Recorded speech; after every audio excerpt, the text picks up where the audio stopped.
Yeah, record already. Cool. Okay. No. Alright, hi everyone. I'm Visa. Gina asked me to come and speak about.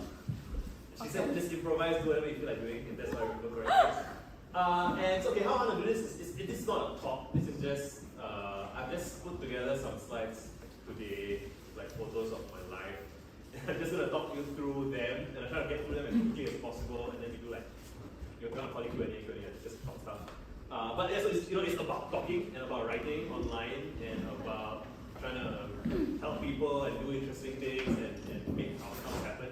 I saw in some of the slides that y'all did like last week or previous weeks were like community building and volunteering and like trying to help people and stuff. So I've kind of set out to do that kind of thing in my own way. So I'm just gonna share stuff from my life like that. Okay. So, stuff about me. Okay, so this is the most recent stuff. I have 94,000 Twitter followers because I tweet a lot. I have like 268,000 tweets. This is the most recent big podcast I've been on. I don't know if you all know Chris Williamson. He's like one of the top 20 to 40 podcasters in the world in terms of volume. I don't want to imply that big numbers means better, but I think people tend to make that association that actually discourage someone. But at the same time, it's useful to show people that you're serious, I guess. Interesting. Next slide. Okay, so I'm a self-published author. I do ebooks, so I haven't had printed copies yet, but you can see like my readers print their own copies of my books. There's a bunch of people who have like printed. So my first book was called Friendly Ambitious Nerd, which was basically how that came about was, so I tweet a lot, right? And then people say, hey Visa, I like your tweets. If you wrote a book, I would buy it. And I'm like, okay, what should I write about? So I used to work in marketing, and I have some interest in local music, I have some interest in ADHD, a bunch of interests. But what I thought was, okay, what you should do for your first book should be something that you would like to be introduced as the author of. Because people are always going to introduce you as, meet the author of X.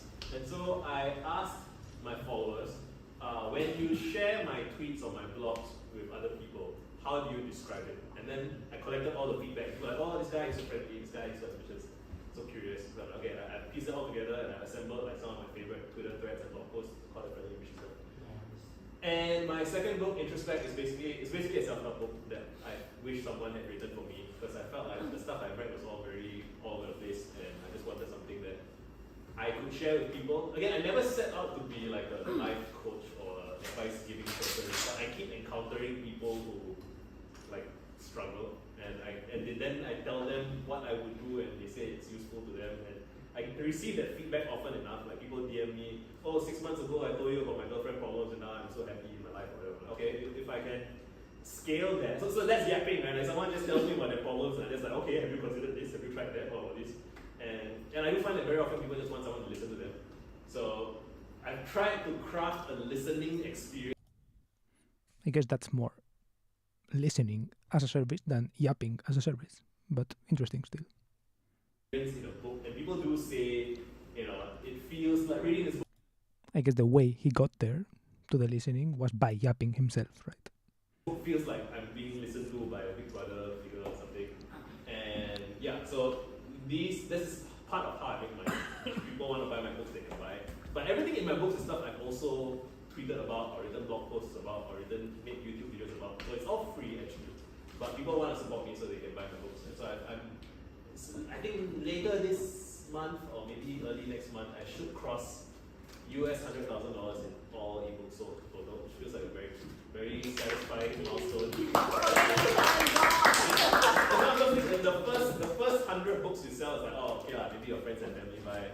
And then you get to $1,000, it's like, okay, And so even at 100,000 US, that is like it's over like 3 to 4 years. So it's an interesting number because it's not small change, right? It's a big chunk of money, but it's not enough to really make a living entirely off over 4 years. So if you have a 4 years, like 25K US a year, that's not enough to live on. Like not enough to pay your flat and your mortgage and your kid and all those things, right? So I'm in that liminal zone where I know that I'm doing something that can potentially grow into something that can pay my bills. But so I make up for it with consulting. So I used to work in marketing. Next slide, please. so okay, this more yapping, right? So if you look me up on YouTube, I'm on a lot of people's podcasts. So you can, if you like YouTube podcasts, you can look that up. And this was when I was invited by my Twitter friends to San Francisco in 2019. So they actually paid for my flight to go over there and talk to people. And like, it's even now, I don't know, what's going on here? Why are those people listening to me? Why are you people listening to me? It's like, if you're willing to yap, if you're willing to tell your stories, if you're willing to be honest, people just resonate with that, I find. And I don't find that evidence here, but yeah. I remember talking to them about things like, they asked me about Singapore also, but like mainly I remember talking about I think like regret minimization and like how to make friends. So the crazy thing, I remember two of these people, they worked at the same company and they see each other's face every day for like a year, but they never spoke to each other until they met each other at this event. So it's like, you can organize events where people who kind of vaguely know each other already have an excuse to talk to each other, and that is a service. You know, you can provide a service for people by creating contexts where they can get to know each other. And so I try to max that, do that as much as possible. Next slide, please. This is New York, also flown out by another group of people. Here I was giving a talk. This is a thesis conference, which was about a bunch of authors and people discussing the future of publishing. And I was, because I tweet a lot of people, like, oh, you seem to understand. And you've written ebooks and stuff, so you seem to understand where publishing is going. And that was a fun talk. And so that was my previous life. So those are like marketing talks when I used to sell t-shirts. And I'm just trying to make the case that yapping is lucrative. I mean, not say lucrative in that you make a lot of money, but like it can grow, it can kind of snowball into its own thing. Next slide, please. I have my t-shirts, so you know, it's funny. So my parents never really approved very much of me spending so much time on the computer. Why are you always on the computer? Why are you doing playing computer? And I wish I knew. I wish someone told me when I was young that, oh, okay, if you're not going to do like a traditional route in life and like go get a degree and go and work in some prestigious company, just get media attention. And they like, so your mother can send her sisters a WhatsApp picture of you on the cover of a newspaper, and that satisfies some like. I love that reverse engineering. Good thinking. I guess personally, I've never felt that way. I've never felt like I want to make my mama proud or something like that. I'm not sure why. I don't think I have that impulse in the positive direction, right? I think in the negative direction, I do have it. Like, I don't want to disappoint, right? Or when I feel like when I'm disappointing, that gets to me. So in that sense, I do have it, obviously. But it doesn't manifest in that I want to be on the cover of, so that I used to think a lot about making speeches for awards, right? Always unnamed awards. I never knew what kind of awards were there. Maybe if I won mathematical prizes or something like that, or academic related or artistic related, something like this, right? Those moments, I think. In those moments, I think something like, okay, this is the moment when, right? This is, I guess those are the equivalents of like what's a picture of a cover. I never thought of actually, I want to be in the cover of. I don't think I want to be, yeah. I guess I don't respect the newspaper or something like that. It's like I also don't hold to a higher standard the fact that they hold it to a higher standard or something like this. Like I understand the thinking and I get the empathy that you have to have, right? You have to have empathy towards, okay, they respect this, I will try to at least chase it a little bit or something, right? I never had that amount of empathy, maybe, right? It's like I never give a fuck about that. But it's interesting to see. Status. And I obviously understand it, right? And I see it also, and I see it from people who are successful, and I sometimes see it in the media itself, right? Scratching itch. To me, it's like it's not really a big deal. It's just and this just so happened to be like we were making some t-shirts specifically for Chinese New Year. That was, if you can like media hack, you think in terms of what the journalist. I guess I never cared about this media hacking or something, but I respect the hustle. I do respect it. It's just they personally never cared about that kind of media hacking. Not because I saw it as lowly or as easy, right? I guess there is more competition because more people are trying to media hack it that way. So when you get to be that hacker, it's interesting, right? I do like hacking as a concept.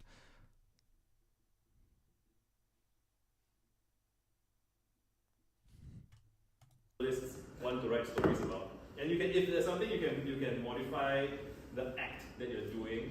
I'm not saying put on a fake act that's not sincere, but like if you're selling t-shirts and you know that there's some interest in like culture stuff and like the narrative of where is okay. So the story behind Singlish t-shirts was I didn't set out to do Singlish t-shirts. I set out to do my first t-shirt that I wanted to make for myself was I got over this existential crisis and all I have to show for it is stupid t-shirt. I wanted a t-shirt, so I posted a bunch of t-shirt ideas on Facebook, and then this guy Desmond reached out to me. So here's him giving a talk about me helping him. So those are some of the t-shirt ideas over there. And so he reached out to me on Facebook because he saw the posts that I had for t-shirt ideas.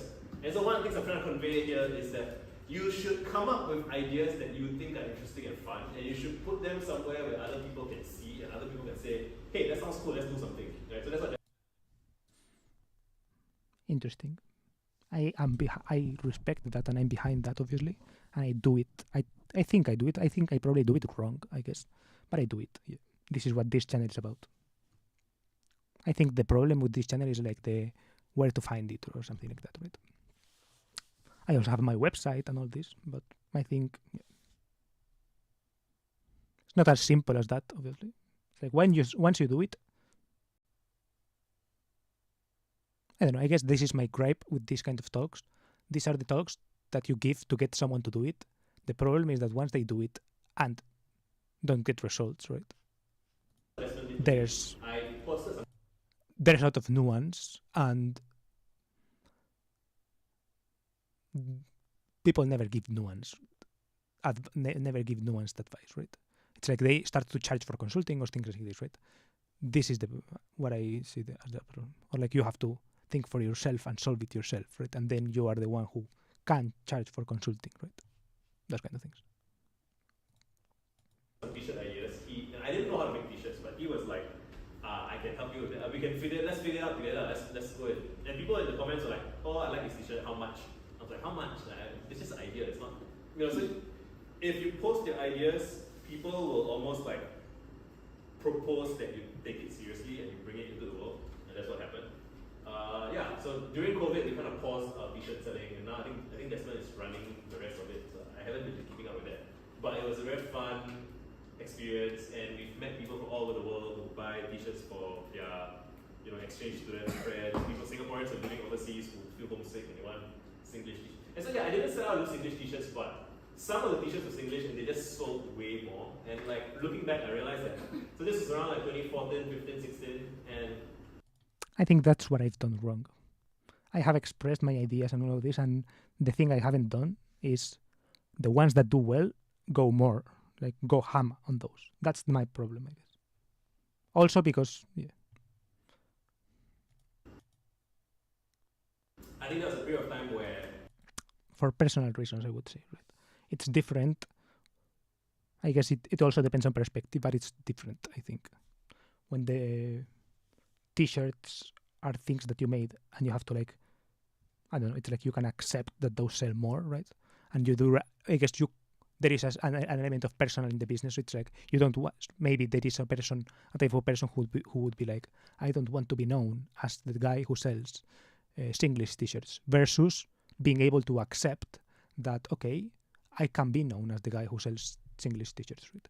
Or like deal with that in a different way. And like, I think that's my problem, I guess. I haven't been able to go through that well, right? To take that well. My small successes, right? I haven't been able to take those well, or to like go ham on those for personal reasons, right? Because I don't feel like I can go ham on that without blah, blah, blah, blah, blah, right? if you tried to do that 5 years earlier or 5 years later, I don't think it would have been successful. It was like around the time where people were kind of anxious culturally, I think because of immigration and just people growing up as well, like culturally. And I think like in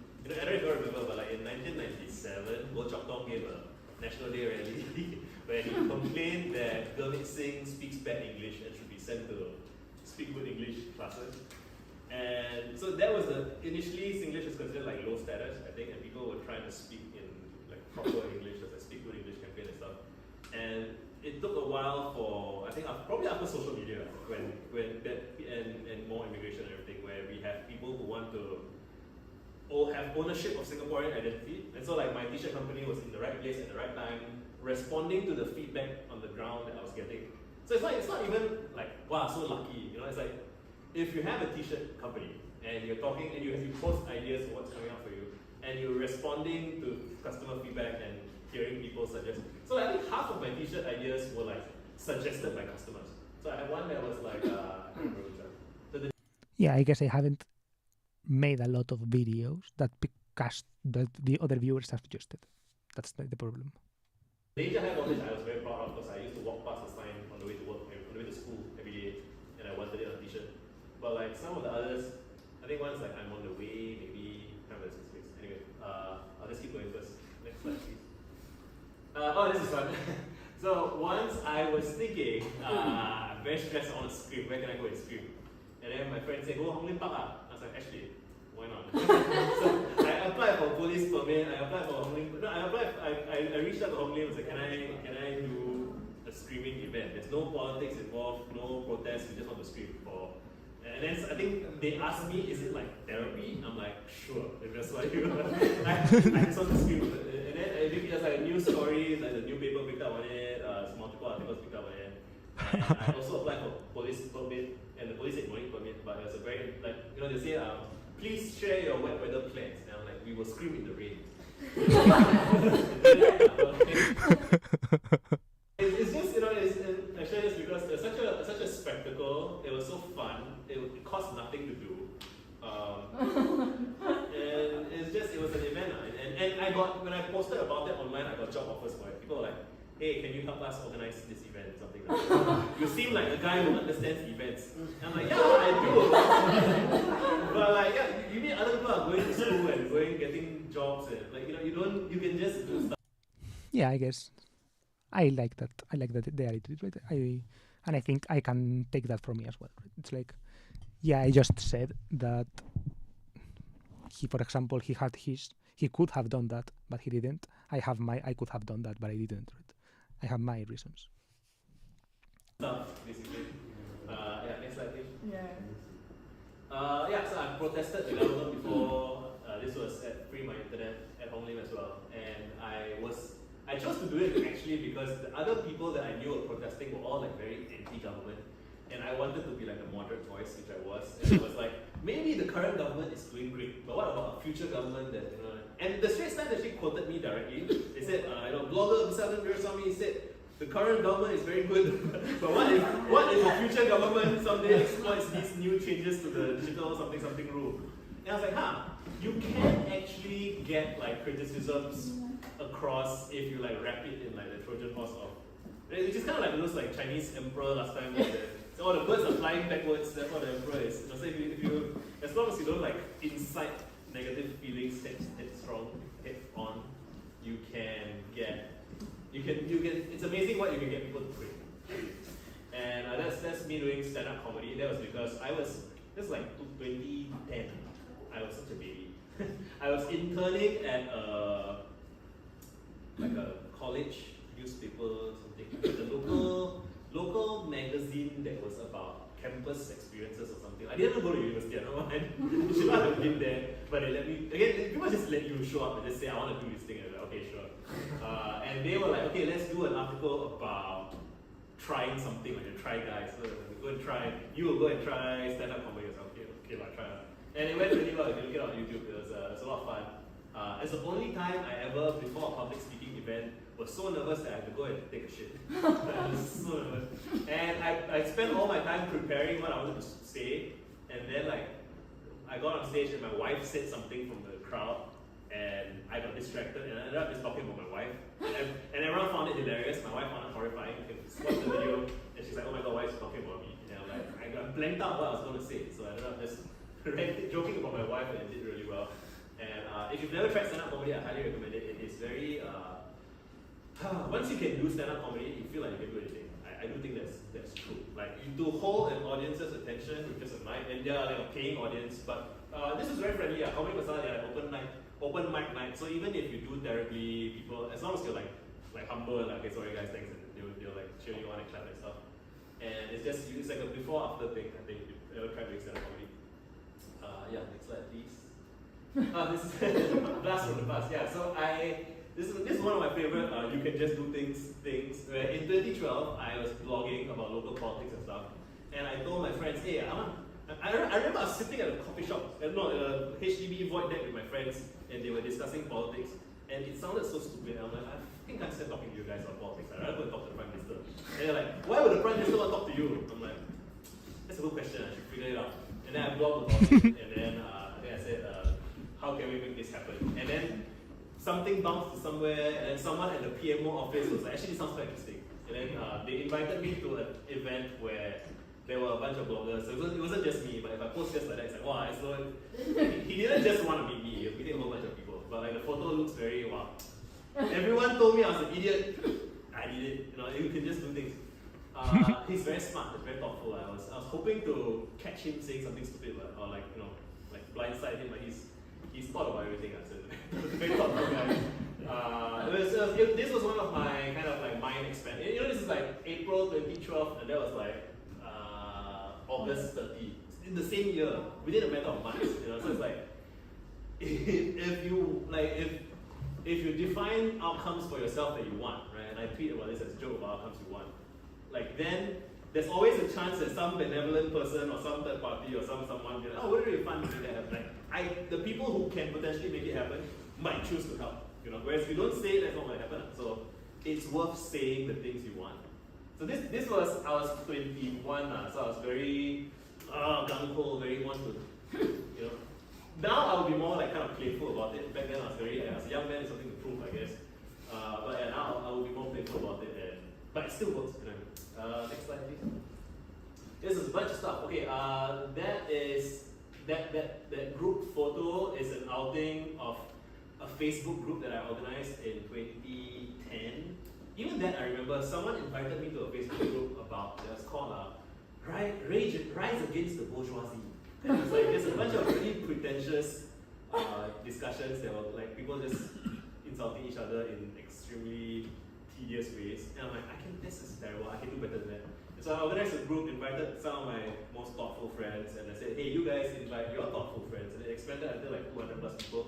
And that guy in the middle there with the t-shirt, the guy with the t-shirt behind him looks like he's like a Halo Jesus kind of thing. Let's say he got married with a girl that he met on that day at that group. So like a Facebook group I started to yap with friends led to a couple getting married. And there's a couple of other examples of people who started very interesting, large scale compared to what I do, but like people who started projects that have consequence for other people because of me yapping. This is from some WhatsApp chat. People say, I just introduce people all the time. Like I met someone from I guess. Soft was a Sound of Friends Together as a local music forum. So I just introduce people to each other all the time, and that is a kind of volunteering kind of service. You can just, I always say, everybody has a social graph that they are embedded in, and everyone knows someone in their life that you haven't spoken to in a year or 2 years or whatever, that you really like. You thought they were smart, you thought they were cool, you thought they were interesting, but you haven't really had a reason to meet them, or maybe you feel that I don't want to trouble them, like they're so busy, so important, or so valuable or something. But like, and those feelings are good because they show you that you don't want to waste your time. But those people are human too, and they're also lonely, and they also want to hang out. And you can do a bit of preparation to be like, okay, so for me, this is my ex-boss today. I love spending time with him, but he's a busy guy who's running a company and stuff. So I know that he likes to see me make progress on my goals. So I will like go and, okay, I want to meet Dinesh, and so I'm going to go and like update my goal tracker. Yeah, I update my quarterly plans. Okay, I wrote this essay, I'm going to do this thing, I'm going to give this talk, and then like, what should I do next? Then I'll text him that, and then like we have a nice excuse to hang out. And it's more fun than just casually hanging out. So I feel like there's a sense of like investment in each other's success and so on. Yeah, next slide. Am I done yet? This is just more examples. This is another guy, one of my interns. who was telling a story at some other place that I changed his life a little bit by encouraging him to meet my boss. And that is a meetup in Austin, Texas. So I showed you San Francisco and New York. I haven't been to Texas yet, but there's a bunch of people in Texas who want to hang out with me. And they're like, and someone amongst them were like, well, if Lisa can't make it, let's just meet anyway. And then they did.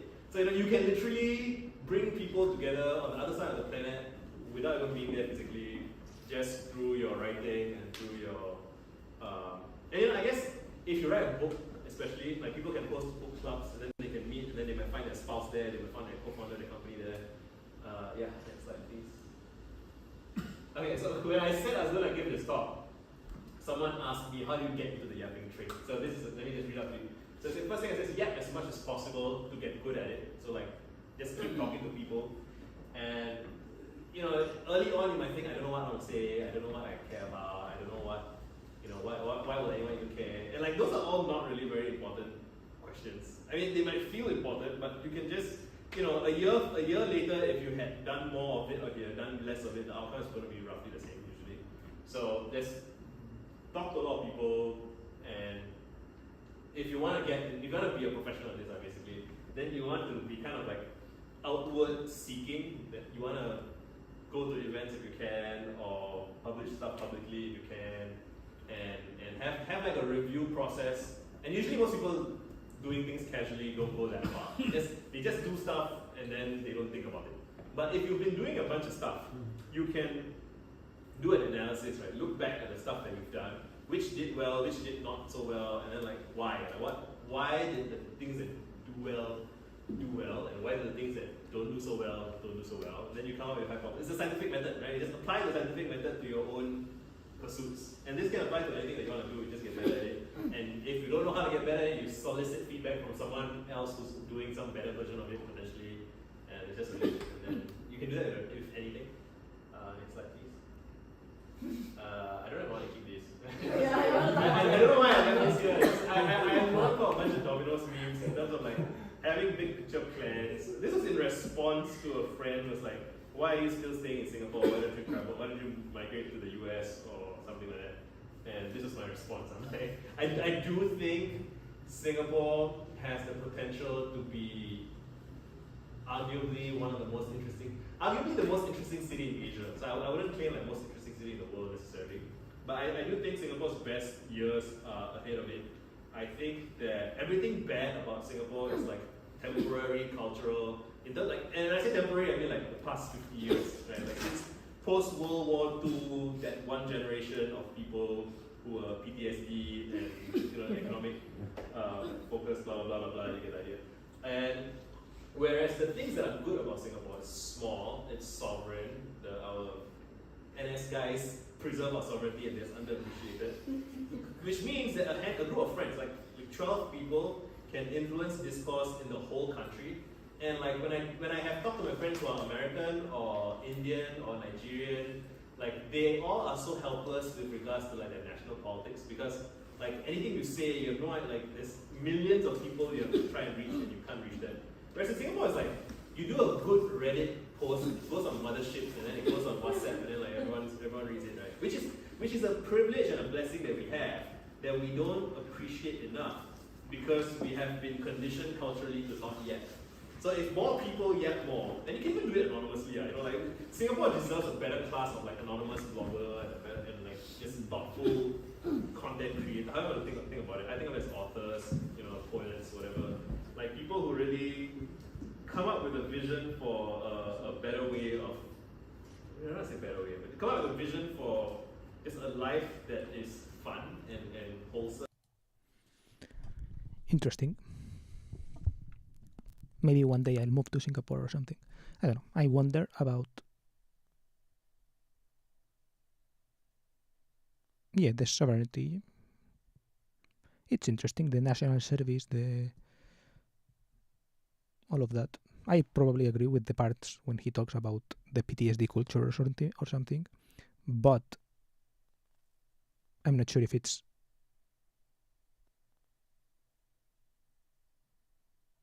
positive or negative, like all the consequences that it has, and whether the best years are ahead of it or not.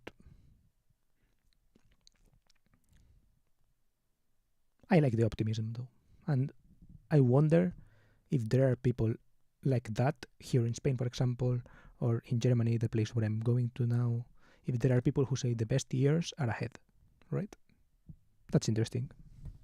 I think even just saying it and just believing it has power, right? As he says, right?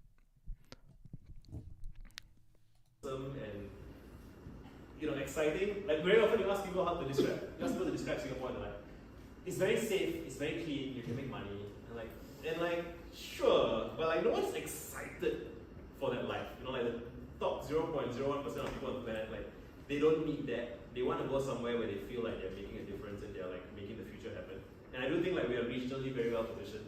Like China's coming out, India's coming out, the whole Southeast Asian region's coming out. Like Singapore is an obvious choice for people in the region to like make. Well, so it's obvious choice to make your fortune if you want to make a fortune. But like what's not obvious and what I think hasn't been solved yet is like creating new narratives that don't exist yet. Of like this should be the place where the East meets the West and kind of moves forward the idea of like syncretism, like just what does it mean to be religious and not religious at the same time, what does it mean to be just at the crossroads. So we are at the crossroads, and like we don't, if you're born and raised here, you don't really feel it. Like you really have to go and yap with people all around the world before you really understand that, okay, there's something here that isn't common elsewhere. And often I share, when I'm talking to people from across other parts of the world, I always show them the photo of, if you see when there was a new train line opening, there's a photo of all the religious leaders blessing the train lines together, or even F1 tracks, you see the Hindus and the like even the minor, smaller sects, like they're all there, like it's like 12 guys are blessing capitalism together. And it's unique, there's nothing like it in the world, and it's something that I do think, and I think Southeast Asia more broadly, so not just Singapore, right? I think Southeast Asia has a model for how the world can learn. So I've said on a bunch of podcasts, like, if you think of the global shipping route as a kind of proto-internet from hundreds of years ago, where culture spreads and collides, and different religions show up, different belief systems, worldviews, whatever. And so people in Southeast Asia have figured out a way of living with other people who are different. And the internet basically brought that global shipping trading route into everyone's homes, even in like rural US or anywhere else in the world. And those people don't know how to handle it because it's like such a sudden shock for them. And Southeast Asians can potentially like demonstrate what it means to look like flourishing.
officially legalized in 2022. Crazy.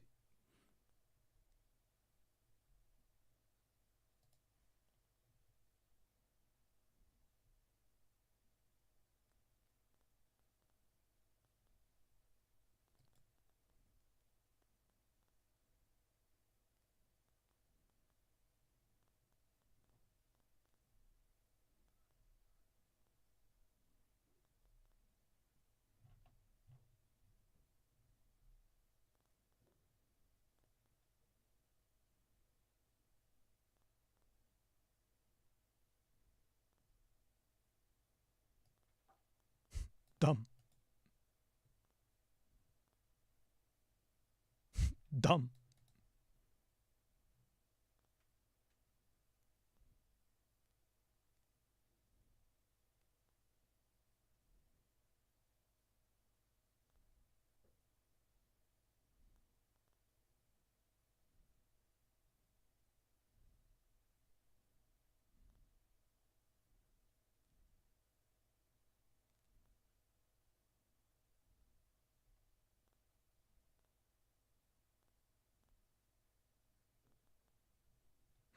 Interesting.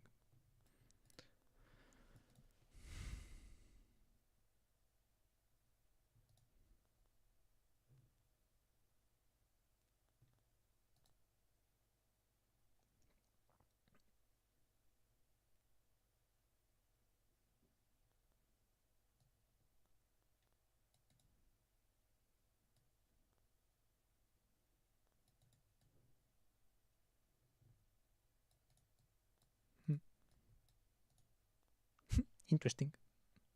Is the opposite thing like how does it go in the opposite direction?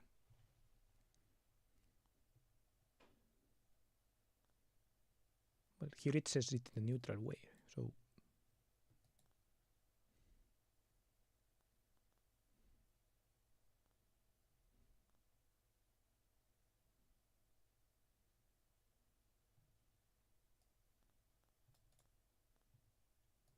interesting.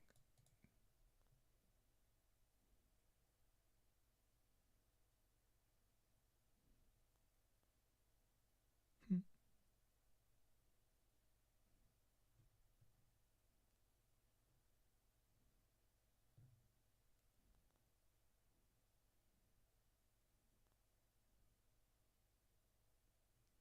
Dumb.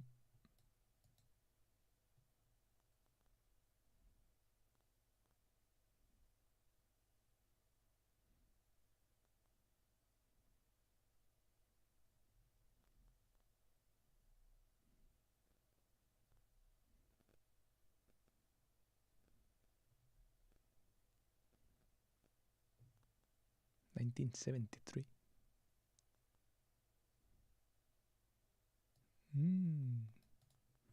Citizen of Singapore is only allowed to do.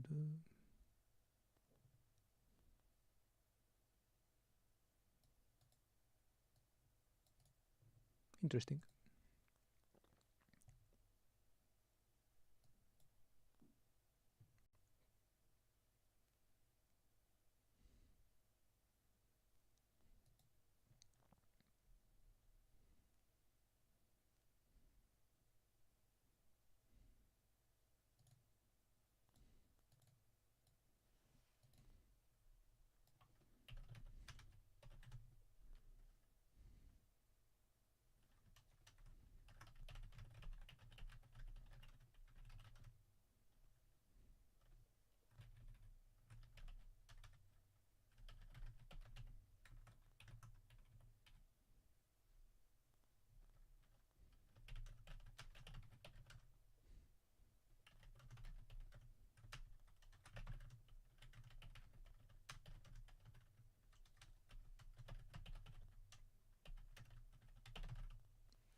But the funny thing is that we are, as a region, we are quite shy. I think so. Like, there's I feel like there's a win-win to be had there. Like, both Singapore and the region and the world. And yeah, I just want to live in an exciting world, an exciting city, exciting times. I want to have fun. You know, I have a child now. I want him to grow up in a world that's exciting and fun.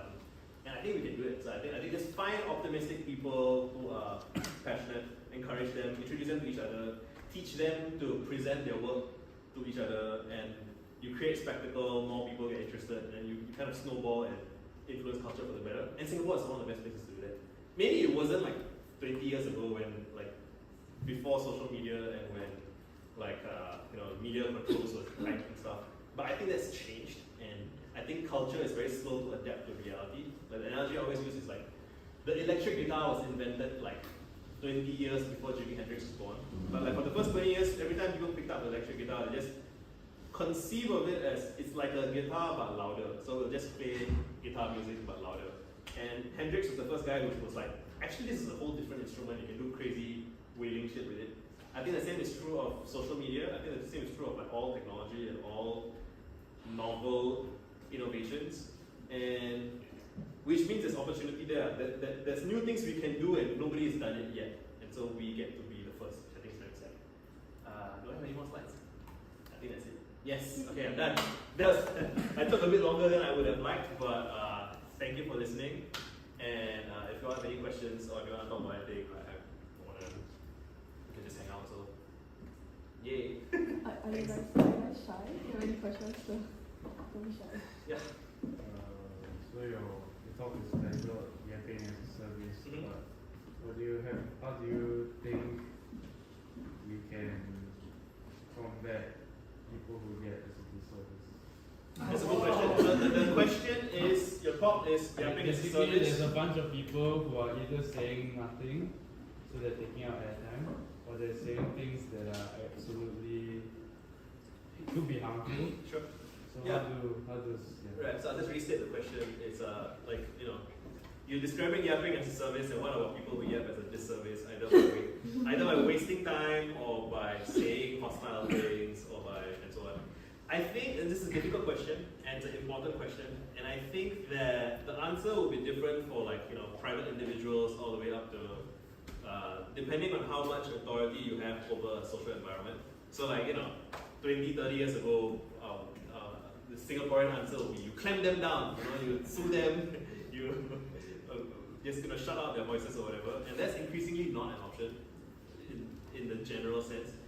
I used to blog about local politics, and I was very passionate about this problem. I was like, why are people, I don't know if you remember The Real Singapore, which was a blog that was deliberately fanning xenophobic things, and there's anything controversial.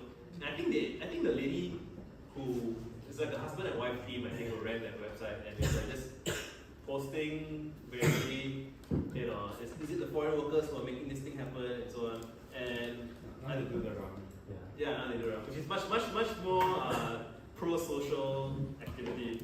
And I reflect on that all the time. It's like they made enough money to buy a flat, I think, or more than several $100,000 from ad revenue. But you're polluting the well, the commons to do that. It's just But I think individuals there's a thing which is there's not much point worrying about things beyond your locus of control. So and I do feel which can sound defeatist in the short run. So the short run is well, I can't control what that person over there is saying. But what can I control? Right? If I want, I can do a thoughtful response that I feel, gives them a rebuttal. I think if what they're saying is getting a lot of traction, mainstream, if someone's saying something that's bad, and ideally respond with something better. But oftentimes, I've over the years, I've shifted my thinking to be most of the time you can just ignore them actually, and you really just where I've come to is you find the people who are saying good things, saying interesting things, saying valuable things, and you just signal who's bad to it. So much so that nowadays, if someone annoys me, instead of annoying them back, I try and channel the energy towards okay, I'm a creator or an author or whatever, and this person just made me feel a bit bad.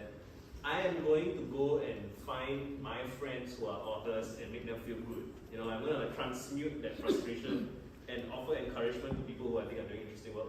I think people underestimate how fragile like creatives and creative spaces and just it's like it's volunteer, and anybody who's contributing to the public commons is doing volunteer work because they're never compensated adequately for it. And so I really always return to like focus on what you want to see more of, encourage the people who are doing the interesting work that they're doing. If there's something actively harmful, then like try and offer the alternative. But if it's just like background noise that's not helpful, like so online you just like mute, block, and yeah, I hope that answers. Anyone else? Anything doesn't need to be about yapping, can be about anything I brought up.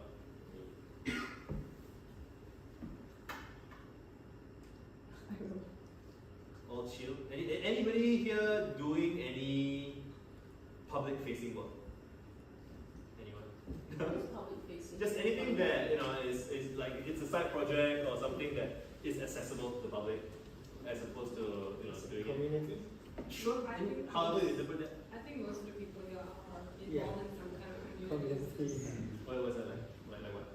So I run a community called Geeks. So Benson and Hannah, my members, we Nice. connect people who like to read, watch anime, read manga, Nice. watch movies on meetup.com.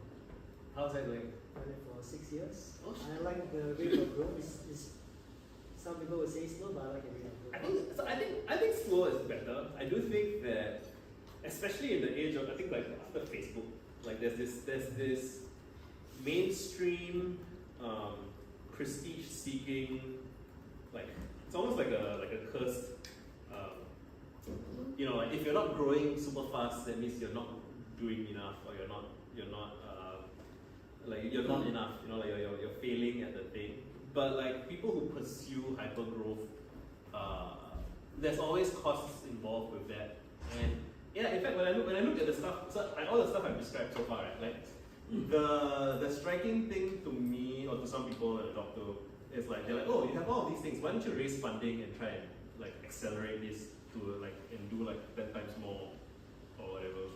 And I have considered it, and I have looked up people who have done similar things, and it so often crashes and burns horribly, because when you try to accelerate things by like formalizing the process and hiring people, and like you pay people and then you give them like KPIs, and then people start manipulating, trying to like the quality goes down, like the vibes become off, and then people are not having fun anymore, and then it's or like I did a matchmaking informally by organizing a group, and like so some people were like, oh, you should start a matchmaking agency or service, and then it's like the kind of people who want to get involved in that, like unfortunately it will be disproportionately people who are struggling in their dating lives. So the pool will already have a selection bias to it, and then there'll be expectations of, oh, I want to meet someone there, and then so now even if they were actually could have been vibing in a more informal context, now they're like, oh, we're all here to meet our spouse. That makes it, that's not sexy, it's not fun, it's not flirty. And there's a version of that plays out in all kinds of, I would say, this sort of yapping, informal, community organizing, casual events. And so I always offer encouragement to people who do, like you do meetups regularly over a long period of time, no pressure to like grow fast or whatever. Like my encouragement is usually just like, if you can get to know the people better, that's nice. If you talk to like be a bit more deliberate about like encouraging them with the funny story I remember hearing was someone saying their dad meets the same group of friends for 20 plus years at the bar, and they don't know anything about each other. They all just meet and watch soccer together, and then okay, see you next week. And it's like, that's a bit too much. You should at least know this guy, does he have children or not? What's his wife like? What's his like? It's tragic if people are lonely because they are not. So I have a very nerdy model of this, which is I define friendship as shared understanding. And so the more understanding, and in fact, the friendship is just one kind of shared understanding. Like family is another kind of shared understanding. And the more understanding you share, the richer your relationship is. And the great thing about this model is if you want to deepen your relationship with someone, basically you just want to increase like the overlap of your shared understanding. And so you want to know more about their backstory, or maybe you want to know more about what they do for work. Like the more you know, right, the more understanding you share, you discuss things. It turns out that things that you think you have in common, actually there's like subtle differences in terms of like your motivation or your interest or whatever. And yeah, so just cultivate. The point of yapping, in a sense, is to cultivate shared understanding. And the more shared understandings you have, like I can go galaxy brain with this. Like a nation is a kind of shared understanding. You know, corporation is a kind of like everything. Every human organization is a cluster of understandings, and you know every human conflict is shears at the misunderstanding, right? Which is like when you really see it, it's like whoa, it's like Matrix galaxy brain shit. It's like everything is just understandings and misunderstandings, and conversations and yapping and all those things are like ways of triangulating your understandings and misunderstandings. Anyway, I mean, if no one else has any more questions, we can just like we don't need to sit like that. We can just like break it up and get drinks and hang out and whatever.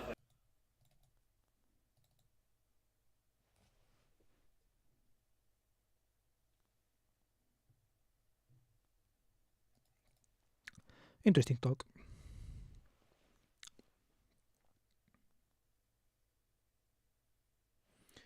I think the part I probably found most interesting, I guess, was this one.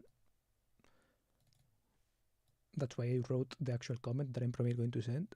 But yeah, I do have more thoughts regarding the whole thing.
Yeah, I found that funny. I didn't know that about Visa. For example, I knew a lot, some of those things, like the blogging about politics and meeting the thing, the kind of speaking about politically on like net neutrality things, the stand-up comedy. I learned this one relatively recently, but I knew about it.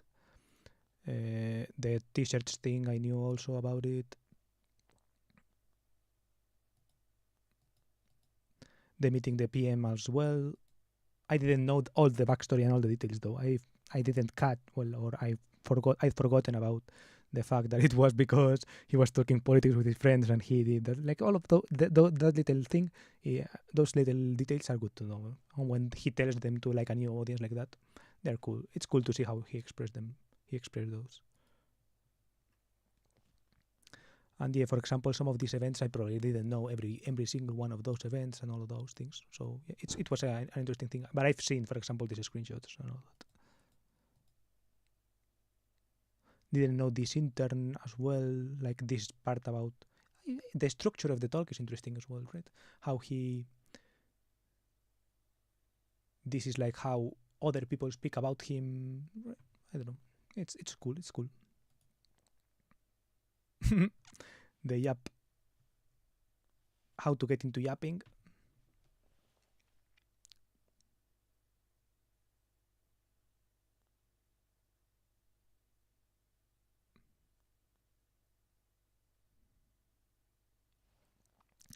I think so far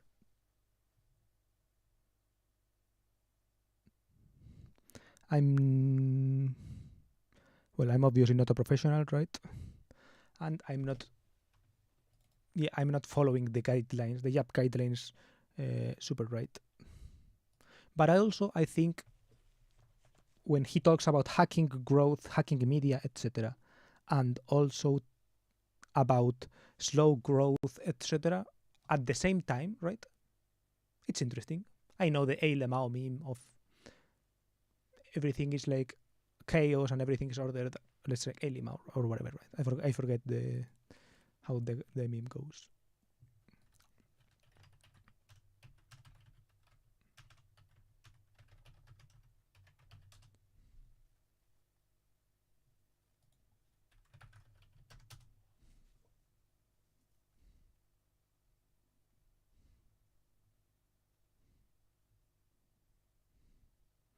Let's see, someone will ask about it, I guess, right? Yeah, this one. Life is devastatingly meaningless. Life is excruciatingly meaningful. I Lemao.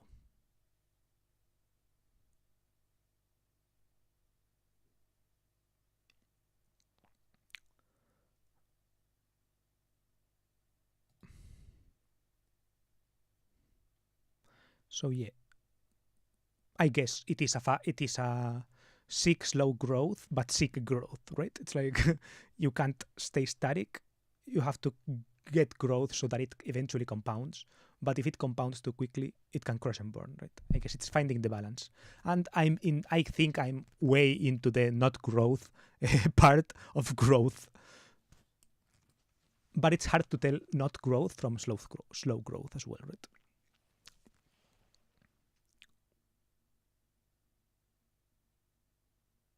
But yeah, I think I will.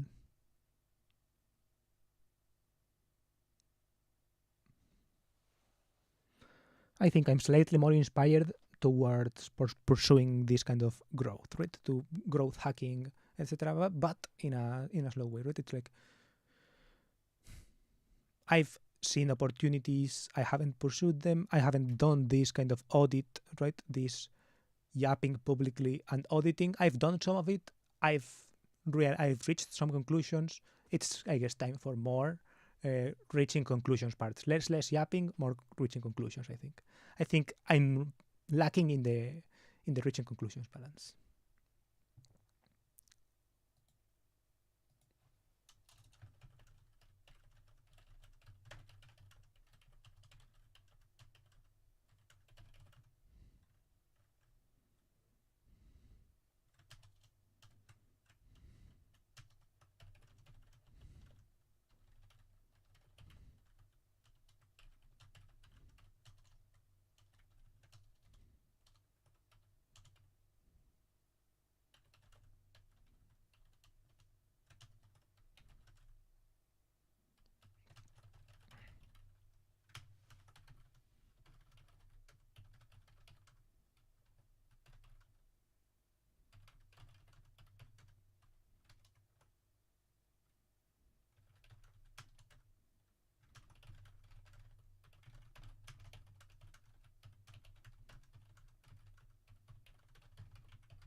I'll leave it like this.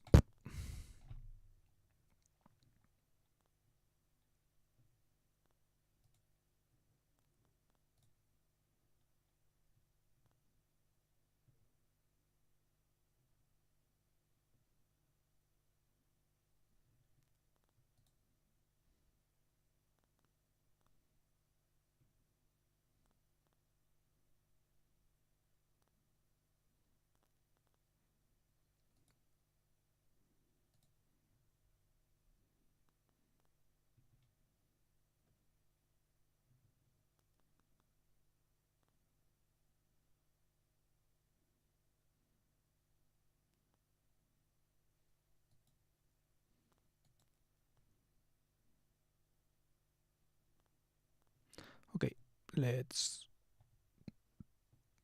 end the stream.